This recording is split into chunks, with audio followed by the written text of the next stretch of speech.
أهلا وسهلا بكم محبي ومتابعي ومشاهدي قناة أبسط فكرة. النهاردة هنتكلم أو هنظبط مع بعض مكتب اللي هو مكتب الأطفال.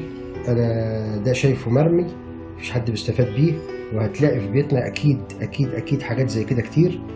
فممكن نشوف هل ده ينفع يبقى ليه مثلا إصلاح، ليه إعادة تدوير، ليه ينفع نستفاد بيه تاني ونجمعه تاني ويبقى واقف منصوب، واقف متماسك. هنبص مع بعض دلوقتي وهنشوف ايه البدائل اللي ممكن تتعمل، وايه الحاجات اللي ليها حلول، وايه الحاجات اللي هتبقى ملهاش حل ونقول ان دي مش هينفع نكمل عليها.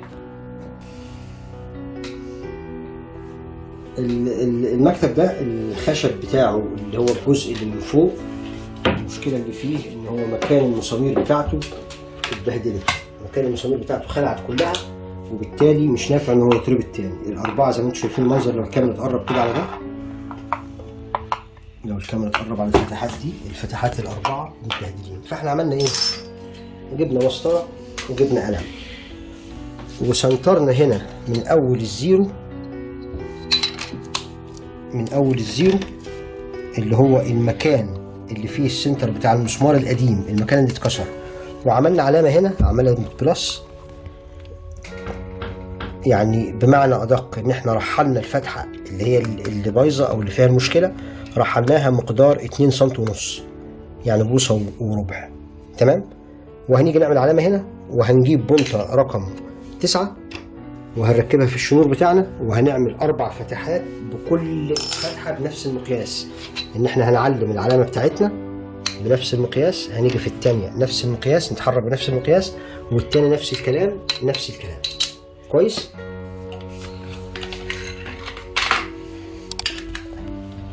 الفتحة الأخيرة هي بس عايزة ننزل بيها شوية عشان نبقى مع بعض. أنا مرضيتش أصور التفريغ من الأول عشان ما نضيعش وقتكم معانا.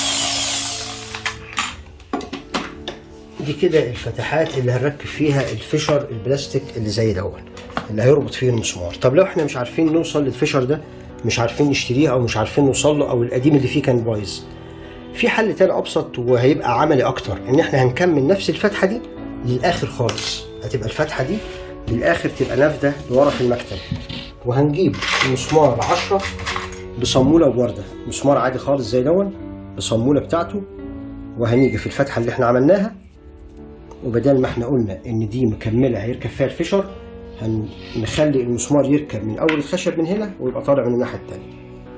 يبقى ده البديل للفيشر لو احنا ما عرفناش نوصل لفيشر بلاستيك. تمام.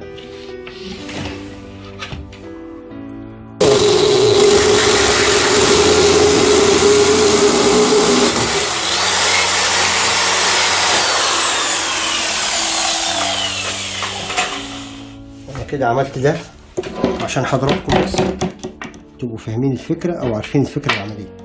يبقى ده كده البديل للبلاستيك الفيشر. تمام. هيبقى عامل أكتر وهيمسك أكتر لو أنتم مش عارفين توصلوا للفيشر البلاستيك اللي زي ده كده.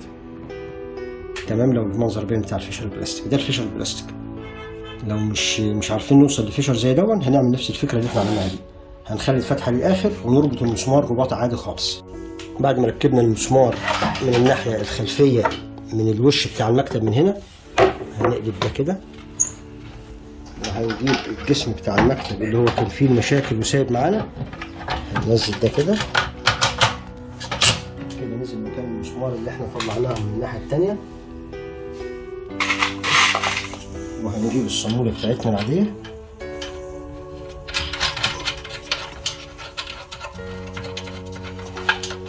هنربط، مش هنجمع غير لما نربط باقي المسامير عشان الفيشر البلاستيك يبقى مرتاح مكانه.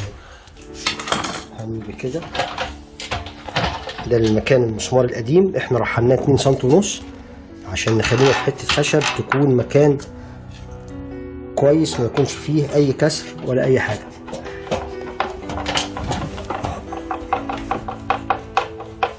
ودلوقتي احنا بنربط على الفيشر البلاستيك، يبقى هنا الفيشر البلاستيك وهنا الفكره بتاعت المسمار اللي احنا خليناها على الناحيه التانيه من المكتب نفسه.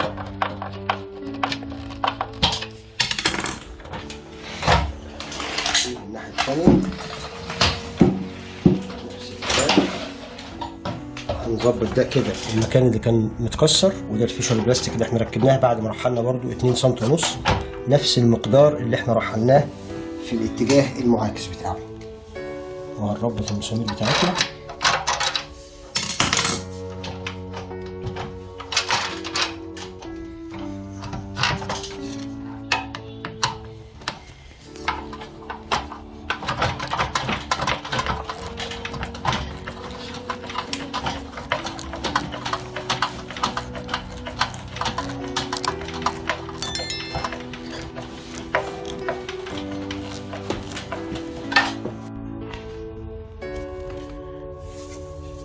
هنربط المسمار الأخير.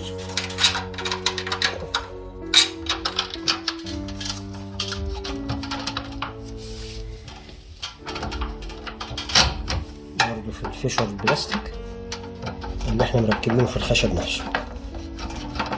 الأربع مسامير دول أنا مش هربطهم على الآخر، يعني هربطهم رباط مش هخليهم يكملوا للآخر، هسيبهم كده مش على الآخر لغاية ما ابتدي أقفل الجزء اللي موجود هنا. لو التصوير يبص هنا لغايه ما اقفل الجزء اللي موجود هنا اللي هو الجزء بتاع المكتب نفسه اللي هو الدرج بتاع المكتب.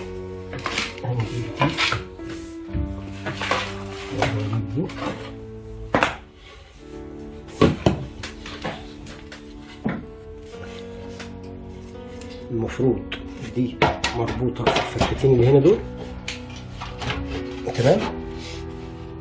واللي مكسور الجزء اللي هنا، لو الكاميرا تجيب الجزء اللي هنا نعرف المشكله اللي هنا. ادي المشكله بتاعت المسمار ده كده مكانه ضايع خالص.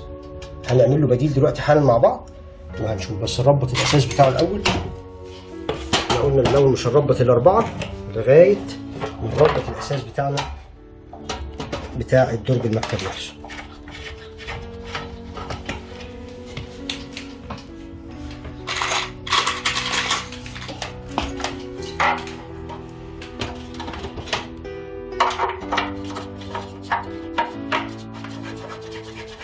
برضو كل المسامير ما نربطهاش على الاخر لغايه ما نخلص خالص، وبعد ما نخلص التقفيل بتاعنا نبتدي نجمع كل مره واحده.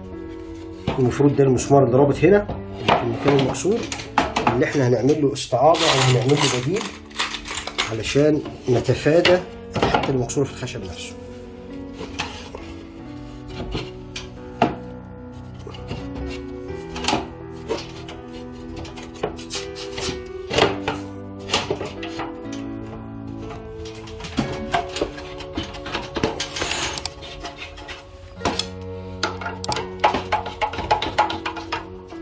برضو مش هنجمع الاخر، نسيب كل مسمار يبقى فيه لسه سن رباط عشان لو احتاجنا ان احنا نعلق او نوطي سنه تاني. كده الصح بتاع اللي هي كده، وهنبتدي نجمع الرباط اكتر سنه هنا عشان تمسك الخشب نفسه.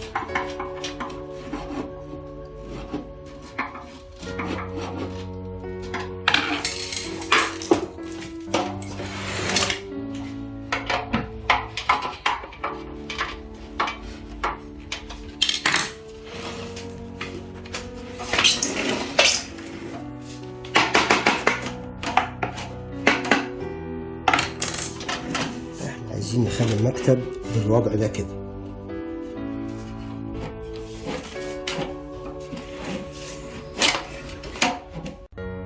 دلوقتي بعد ما ربطنا الجناب بتاعته هنيجي هنا دلوقتي عايزين نعمل بديل للمكان اللي بايظ بتاع الجنب ده اللي هو ده. الكاميرا جايبه هنا كده تمام. طيب هنيجي هنا كده، هنيجي في الجزء ده هنا الجنب ده بالظبط، وهنبتدي نعمل نفس الفتحه اللي موجوده هنا بس نخليها في الجنب ده. ده هيبقى مسمار اساسي هنعمله فتحه ببنط رقم 6.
ماشي. وهنجيب بنطة 6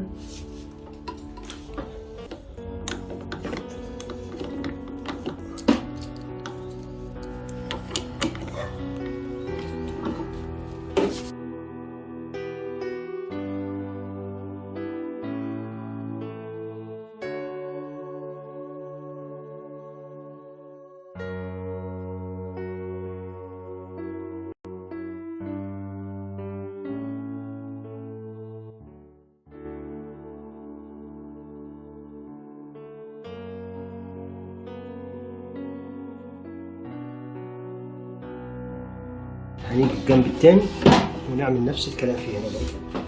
هنعمل له مسمار يبقى ايه طول مسمار.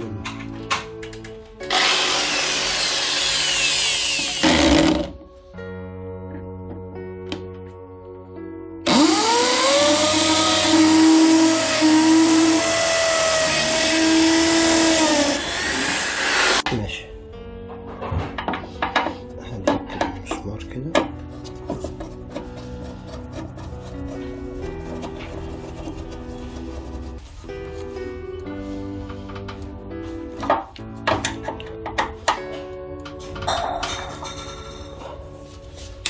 بعد ما ربطنا كله نبتدي نجمع بقى كل المسامير بتاعتنا اللي احنا سيبناها من المره الاولانيه ما رضيناش نربطها. وبكده هتلاقي المكتب مسك زي الحديد، ورجعت المكتب بتاعك كانه جديد. ينفع تستبدل اللي في البيت وتصلحه وتظبطه ويرجع زي الاول.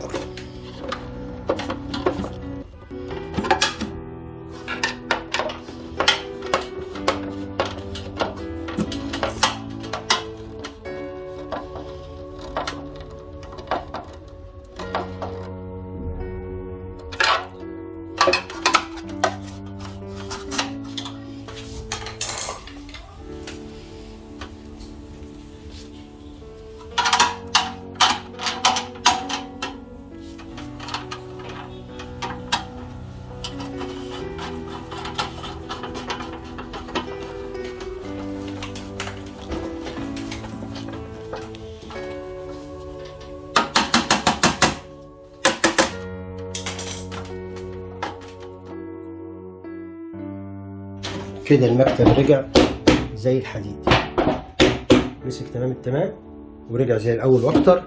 ويبقى استفدنا بالحاجه القديمه اللي كانت ممكن تترمي او كانت ممكن ما ينفعش نستخدمها تاني، واي حد يشوف يقول ده مكان المسمار اللي بيتربط فيه باظ فمش هينفع نكمله. هنرجع بقى نركب اللي هي الداير بتاع المكتب عادي خالص، ده ما كانش فيه اي مشكله. ده موضوع بسيط مش هضيع وقتكم بيه. زي ما بنقول في نهايه كل فيديو، انا اسف بالنسبه للموضوع ده، بسيط بالنسبه لي بتاسف له، ممكن يكون مفيد لحد تاني. اللي عجبه الفيديو اتمنى يتكرم علينا ويعمل لايك، واللي مش مشترك معانا في القناه يشترك. واشكركم واشوفكم الفيديو الجاي.